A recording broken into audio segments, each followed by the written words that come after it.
আসসালামু আলাইকুম। আজ 4 সেপ্টেম্বর 2024 খ্রিস্টাব্দ, 20 ভাদ্র 1431 বঙ্গাব্দ, 29 সফর 1446 হিজরি, বুধবার।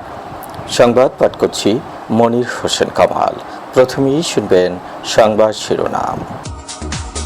এইচএসসি পরীক্ষার্থীদের জন্য জরুরি নির্দেশনা। বরগুনা সহ 26 জেলায় নতুন এসপি। টাকার জন্য মাকে হত্যা, ছেলে গ্রেপ্তার। গণপিটুনিতে আপন 2 ভাইয়ের মৃত্যু। চোর সন্দেহে যুবককে পিটিয়ে হত্যা। মাইকিংয়ের রেকর্ড করা হয় লোকবেতারে। শুনলেন সংবাদ শিরোনাম, এবার বিস্তারিত।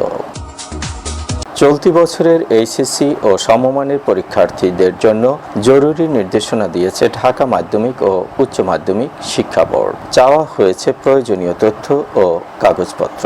ঢাকা মাধ্যমিক ও উচ্চ মাধ্যমিক শিক্ষা বোর্ডের এক বিজ্ঞপ্তিতে বলা হয়েছে, পরীক্ষার্থীদের সব তথ্য 12 সেপ্টেম্বরের মধ্যে পাঠাতে হবে।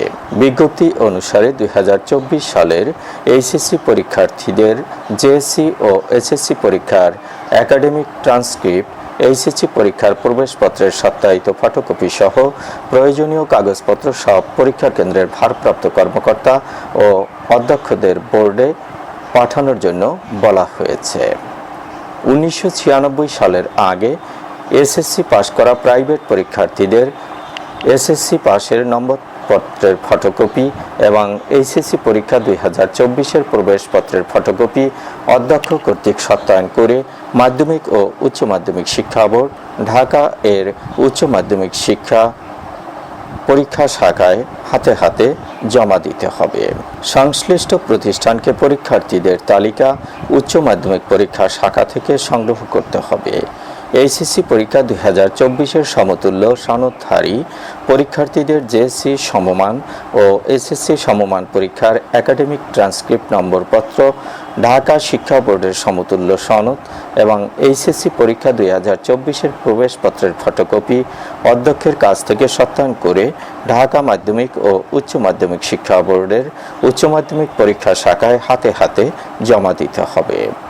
যেসব পরীক্ষার্থী কারিগরি শিক্ষা বোর্ড, মাদ্রাসা শিক্ষা বোর্ড এবং উন্মুক্ত বিশ্ববিদ্যালয় থেকে জেএসসি সমমান ও এসএসসি সমমান পরীক্ষায় উত্তীর্ণ হয়ে 2024 সালের এইচএসসি পরীক্ষায় অংশগ্রহণ করেছেন, তাদের জেএসসি সমমান ও এসএসসি সমমান পরীক্ষার একাডেমিক ট্রান্সক্রিপ্ট এবং এইচএসসি পরীক্ষা 2024-এর প্রবেশপত্রের ফটোকপি ভারপ্রাপ্ত কর্মকর্তা অধ্যক্ষের কাছ থেকে সত্যায়ন করে মাধ্যমিক ও উচ্চ মাধ্যমিক শিক্ষা বোর্ডের পরীক্ষা শাখায় হাতে হাতে জমা দিতে হবে। সব পরীক্ষার্থীর তথ্য ও যোগাযোগ প্রযুক্তি বিষয়ের ব্যবহারিক পরীক্ষার প্রাপ্ত নম্বর অনলাইনে পাঠিয়ে এর প্রিন্ট কপি কেন্দ্রে সংরক্ষণ করতে হবে এবং মূল কপি ঢাকা মাধ্যমিক ও উচ্চ মাধ্যমিক শিক্ষা বোর্ডের উচ্চ মাধ্যমিক পরীক্ষা শাখায় হাতে হাতে জমা দিতে হবে। কোনো অবস্থাতেই ব্যবহারিক পরীক্ষার অজুহাতে পরীক্ষার্থীদের কলেজে আনা যাবে না। অনুষ্ঠিত পরীক্ষাগুলোতে অংশগ্রহণকারী পরীক্ষার্থীদের বিষয়ভিত্তিক অনুপস্থিত ও বহিষ্কৃত পরীক্ষার্থীদের তালিকা ঢাকা মাধ্যমিক ও উচ্চ মাধ্যমিক শিক্ষা বোর্ডের উচ্চ মাধ্যমিক পরীক্ষা শাখায় হাতে হাতে জমা দিতে হবে। অনুষ্ঠিত পরীক্ষাগুলোতে অংশগ্রহণকারী পরীক্ষার্থীদের বিষয়ভিত্তিক স্বাক্ষরলিপি 1 কপি কেন্দ্রে সংরক্ষণ করে মূল কপি ঢাকা মাধ্যমিক ও উচ্চ মাধ্যমিক শিক্ষা বোর্ডের উচ্চ মাধ্যমিক পরীক্ষা শাখায় হাতে হাতে জমা দিতে হবে। পরীক্ষার্থীদের বিক্ষোভের মুখে এইচএসসি ও সমমানের স্থগিত পরীক্ষাগুলো বাতিল করা হয়েছে। এখন করোনাকালের পরীক্ষার অভিজ্ঞতার ভিত্তিতে জেএসসি, এসএসসি ও সমমানের পরীক্ষার ফলাফলের সঙ্গে মিলিয়ে ফল প্রকাশের প্রস্তুতি নিয়েছে শিক্ষা বোর্ডগুলো। বরগুনা সহ 26 জেলায় পুলিশ সুপার পদমর্যাদার কর্মকর্তাকে দায়িত্ব দেওয়া হয়েছে। স্বরাষ্ট্র মন্ত্রণালয়ের জননিরাপত্তা বিভাগ পুলিশ এক শাখা থেকে প্রজ্ঞাপন জারি করা হয়। রাষ্ট্রপতির আদেশক্রমে প্রজ্ঞাপনে স্বাক্ষর করেছেন উপসচিব মোহাম্মদ মাহবুবুর রহমান শেখ। বরগুনা, ব্রাহ্মণবাড়িয়া, কুড়িগ্রাম, নওগাঁ, দিনাজপুর, সুনামগঞ্জ, ফেনী, বগুড়া, চাঁপাইনবাবগঞ্জ, মৌলভীবাজার, ফরিদপুর, জয়পুরহাট, ভোলা, খাগড়াছড়ি, কক্সবাজার, রাজবাড়ী, পিরোজপুর, সাতক্ষীরা, খুলনা, কুষ্টিয়া, নড়াইল, শেরপুর, মাদারীপুর, চুয়াডাঙ্গা, ঝালকাঠি ও লালমনিরহাট জেলায় নতুন পুলিশ সুপার হিসেবে দায়িত্ব দেওয়া হয়েছে। বরগুনায় পুলিশ সুপার হিসেবে যোগদান করবেন মোহাম্মদ ইব্রাহিম খলিল। এর আগেও তিনি বরগুনার সহকারী পুলিশ সুপার হিসেবে দায়িত্ব পালন করেছেন। তিনি পটুয়াখালীর মির্জাগঞ্জ উপজেলার সন্তান। ভোলায় টাকার জন্য মাকে ছুরিকাঘাতে হত্যা করেছে ছেলে। ভুট্টু ওরফে শিপনকে গ্রেপ্তার করেছে পুলিশ। মঙ্গলবার সদর হাসপাতালের সামনে থেকে তাকে গ্রেপ্তার করা হয়। নিহত নুরজাহান বেগম ভোলা পৌরসভার ৮ নম্বর ওয়ার্ডের পৌর কাঠালী এলাকার মৃত সাইফুল ইসলামের স্ত্রী। সোমবার রাতে মায়ের কাছে টাকা চান ভুট্টু। টাকা না পেয়ে মাকে কুপিয়ে হত্যা করে পালিয়ে যায়। ভুট্টু তার মাকে হত্যার কথা স্বীকার করেছে। গণপিটুনিতে মারা গেছে আপন দুই ভাই। নিহতরা হচ্ছেন আলমগীর আলম ও মোহাম্মদ জাহাঙ্গীর আলম।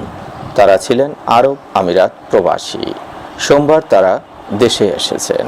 ঘটনাটি ঘটেছে চট্টগ্রামের ফটিকছড়িতে ফতেহপুর গ্রামে। ওই গ্রামের নুরুল করিমের সঙ্গে তার স্ত্রী নিগার সুলতানার দাম্পত্য কলহ চলছিল। এ কারণে নুরুল করিম সদরে বাসা ভাড়া নিয়ে থাকতেন, আর মেয়েকে নিয়ে স্বামীর বসত ভিটায় থাকতেন তার স্ত্রী। নুরুলের ভাই আলমগীর ও জাহাঙ্গীর একদিন আগে বিদেশ থেকে এসে নিগার সুলতানাকে তাড়ানোর পরিকল্পনা করে। মঙ্গলবার রাতে ৩ ভাই মিলে নিগারকে কুপিয়ে আহত করে। এ সময় প্রতিবেশীরা এলে তাদেরও মারধর করা হয়। পরে প্রতিবেশীরা একত্রিত হয়ে ৩ ভাইকে গণধোলাই দেয়। এতে ২ ভাইয়ের মৃত্যু হয়েছে। খুলনায় চোর সন্দেহে সিরাজ হাওলাদার নামে এক যুবককে হত্যার অভিযোগ উঠেছে। আজ সকালে শিরোমণি দক্ষিণপাড়া কালভার্ট মোড় থেকে তার মরদেহ উদ্ধার করা হয়। তিনি যোগীপুর ইউনিয়নের জামাল হাওলাদারের ছেলে। ৫ দিন আগে জাকারিয়া জাকার নামে এক ব্যক্তির ভ্যান চুরি হয়। হায়দার নামে এক ব্যক্তিকে চোর সন্দেহে আটক করা হয়। এ সময় তার কাছ থেকে ভ্যান গাড়ি চুরির চাবি পাওয়া যায়।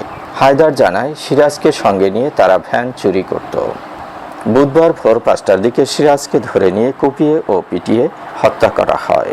মাইকিংয়ে রেকর্ড করা হয় লোকবেতারে। সুমধুর ও সুস্পষ্ট কণ্ঠে মাইকিংয়ের জন্য লোকবেতারের বিকল্প নেই। লোকবেতারের সাউন্ডপ্রুফ স্টুডিওতে করা হচ্ছে গান ও নাটকের রেকর্ড। সেই সাথে লোকবেতারে নামমাত্র টাকায় প্রচার করা হচ্ছে বিজ্ঞাপন। ১৫ সেকেন্ডের বিজ্ঞাপন প্রচারিত হচ্ছে মাত্র ৫০০ টাকায়। ৩০ সেকেন্ডের বিজ্ঞাপন ১,০০০ টাকা, ৪৫ সেকেন্ডের বিজ্ঞাপন ১,৫০০ টাকা আর ১ মিনিটের বিজ্ঞাপন প্রচার করা হয় মাত্র ২,০০০ টাকায়। নির্ধারিত টাকার বিনিময়ে প্রতিদিন কমপক্ষে ৫ বার করে পুরো ১ মাস বিজ্ঞাপন প্রচার করা হবে।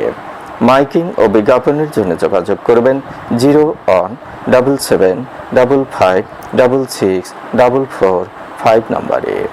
এবারে শুনবেন আবহাওয়ার খবর।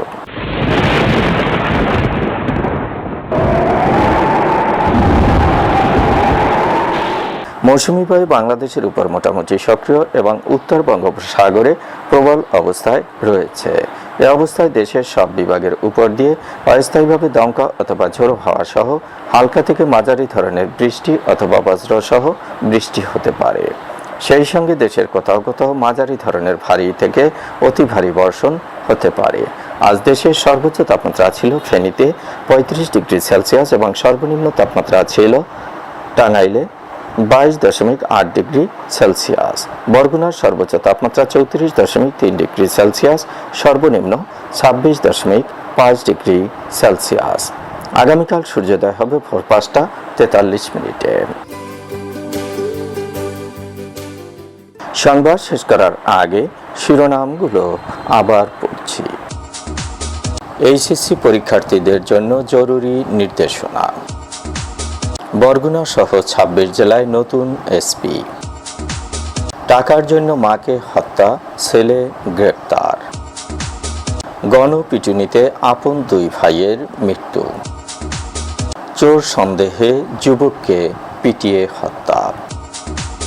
মাইকিংয়ে রেকর্ড করা হয় লোকবেতারে। সংবাদ শেষ করার আগে জানিয়ে দিচ্ছি লোকবেতারের সংবাদ জানানোর মোবাইল নম্বর। আপনার এলাকার গুরুত্বপূর্ণ সংবাদ জানাতে ফোন করুন 01775564445 নম্বরে। আর লোকবেতারের সাথে যুক্ত হয়ে গান শুনতে চাইলে SMS করুন 01782973478 নম্বরে। মোবাইল করবেন 01959438545 নম্বরে। বিশ্বের সব জায়গা থেকেই শুনতে পারবেন লোকবেতার। লোকবেতার FM.org ওয়েবসাইটের মাধ্যমে শুনুন সরাসরি অনুষ্ঠান। সংবাদ পাঠ এখানেই শেষ করছি।